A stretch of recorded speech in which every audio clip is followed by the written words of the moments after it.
The Panama Canal is a man-made waterway connecting the Atlantic Ocean and the Pacific Ocean.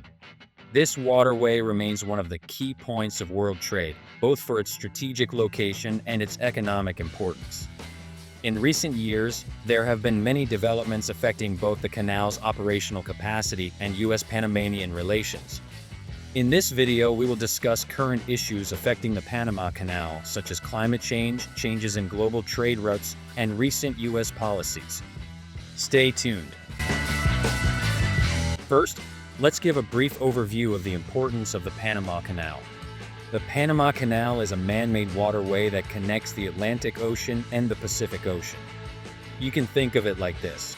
Without the canal, a ship would have to travel thousands of kilometers south to get from the east coast of the United States to the west coast. This would have been very costly and time-consuming. But if we look at the history of the canal, we see that there have been many tensions, from the construction process to ownership disputes. Much of the relationship between the US and Panama is based on control over the strategic point. The idea of the Panama Canal was first conceived in the mid-19th century. French engineer Ferdinand de Lesseps, inspired by his earlier success with the Suez Canal, proposed starting a similar project in Panama.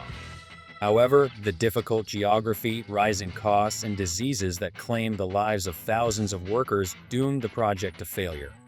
In the early 20th century, the US stepped in. However, the US's choice of Panama is another story. At the time, Colombia was in control of Panama, and the US wanted to make a deal with Colombia to build the canal. But the Colombian Congress rejected this agreement. The US then helped Panama secede from Colombia through an independence movement it supported and recognized the independent state of Panama. Then, with the Habu-Now-Varilla Treaty signed in 1903, the US gained the right to build the canal and control the canal zone in exchange for $10 million.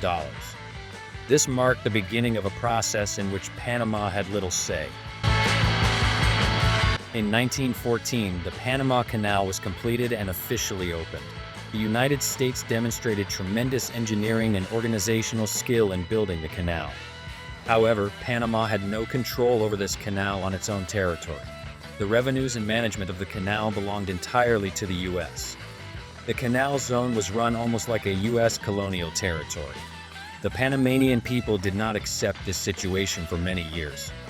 In the 1960s, protests against the US intensified, especially in Panama. The biggest protest took place in 1964.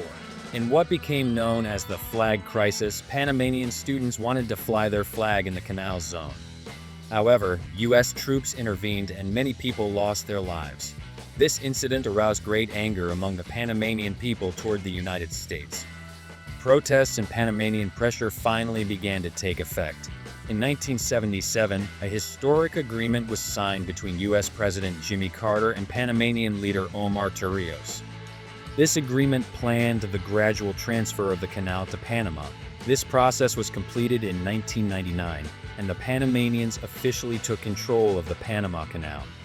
This is seen as one of the most important steps in Panama's history of independence.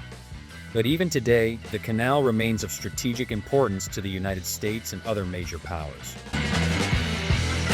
Going back to the recent past, Donald Trump's statement on December 22 criticized Panama for charging excessively high fees for the use of the canal and said that he would demand its return to the United States if it was not managed properly. He argued that these fees were hurting American companies in the long run and, according to Trump, were one of the many reasons why the country's economy was in bad shape. In order for the economy to recover, it was necessary to make jobs cheaper. According to Trump, the reason the canal had become so expensive to use was that countries like China were profiting more from it than the US.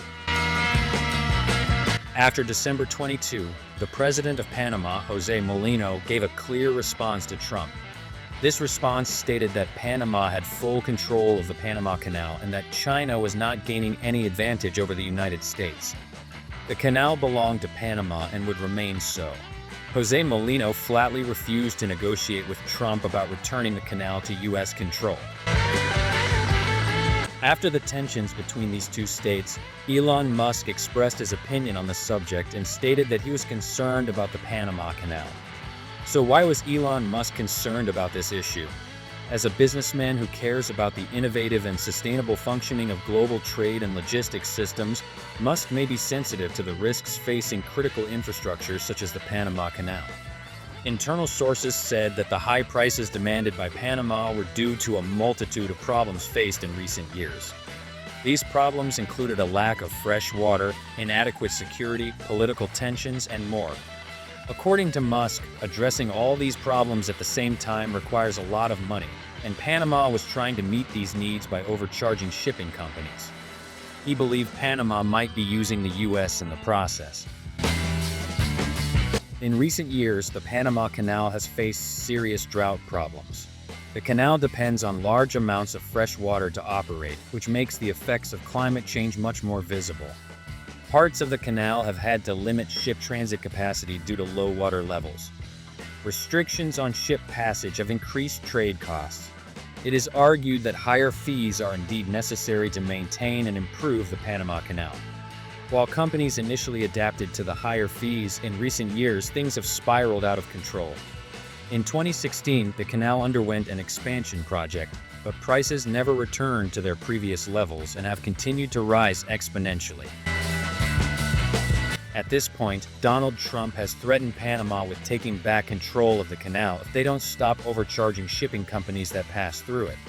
In his inauguration speech, Trump even said that the US had spent a lot of money and many Americans had lost their lives during the construction of the canal, and therefore the US would regain control over the Panama Canal. On one side, we have Trump, who says that the tolls are high, that China is favored over the US, that China has influence over the Panamanian government, and that is why the Panama Canal will be recaptured. On the other side, we have Jose Molino, who says that the tolls are set and will not change, that Panama has control over the Panama Canal and no one else. It seems that all the tensions will not be limited to this. So who do you think will be the winner of this struggle? Will the more moderate Musk be able to broker a deal between the two presidents? Will Trump take back the canal? Don't forget to share your answers with us in the comments section.